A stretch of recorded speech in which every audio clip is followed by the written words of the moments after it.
Hello once again, wonderful viewers. Thank you so much once again to accept me to speak to you and sparing a time to listen to me. We are destined to succeed together. We are here to use all the divine keys to help us succeed in life. God created us and brought us on this world to succeed, not to fail in any way. They are big keys and others call them minor keys, but when you apply them, they make a tremendous difference in your life on the journey of success.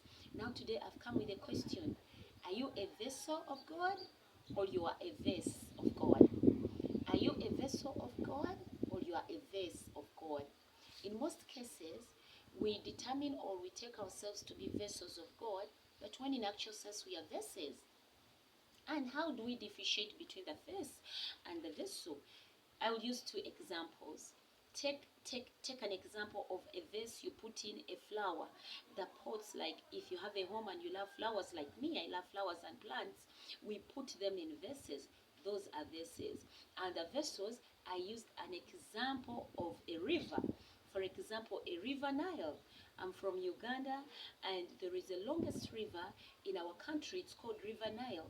River Nile, it comes from another bigger body of water, then it pours into another bigger body of water. I leave that for your research, which body feeds River Nile and which body does it feed. So that is an example of a vessel. A River Nile is an example of a vessel. You have a feeding side and you have a pouring inside. And a vase, it is wide up, but down it keeps on slowly. So, as a child of God, are you a vessel or you are a vase? A vase, it is when God is giving you in lump sums and lump sums, but you're releasing little. If you look at certain vases, they have certain small little holes in the middle, okay, but sometimes even they don't have, because they have to hold water to sustain this plant. And when you don't have the releasing side, the exit side of the water, at the end of the day that water starts smelling. Okay, that's a vase. And a vessel, trust me, you have the feeding side, and that is God feeding you. And you know what, God feeds you based on how big you're going to give out. So if we are vessels of God, we have to know that God is our divine supplier, is our absolute supplier, and He's going to supply to you based on how much you're going to give out. Please hint what you're asking God to give you. How much percentage are you willing to give out? Are you willing to give out little? Then you are a vase. Are you willing to give out big? Then you're a vessel, because God will give you based on how much you're going to give out. But why does he do it like this? Because He created us to be vessels, not vases. Because He's a spiritual being, He's not a physical person. It is by faith that we believe He's with us. So He wants to use you as His vessel to help others. He wants to use the money He's giving you.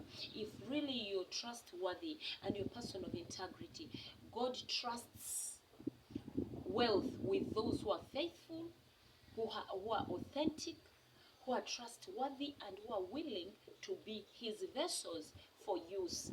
Are you lacking anywhere? Reflect back on yourself. Have you been a vase? What you want God to do for you? Do you want it for only your family, for only your children, for only all? You're going even to help someone out there.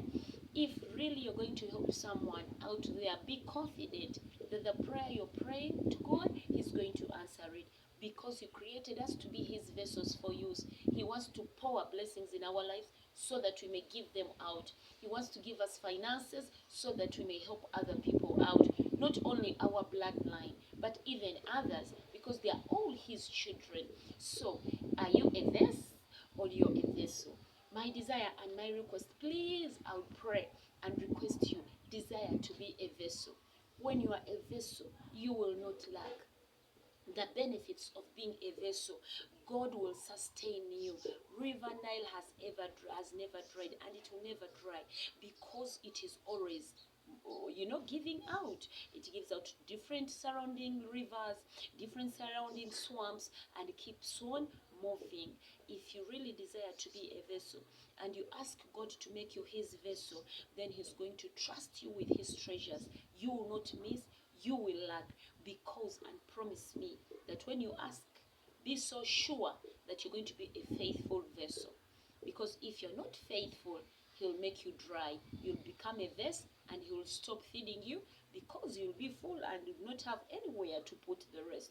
So when you are a vessel, trust me, benefits are many. You not even want to work for yourself, even talk about yourself. The anointing of a vessel, God just awards it by himself. So I pray that may you choose to be a vessel, so that it will be one of your divine keys of success in life. We love you so, so much. We truly appreciate you. Thank you for loving this voice coming to you. God bless you. Till next time.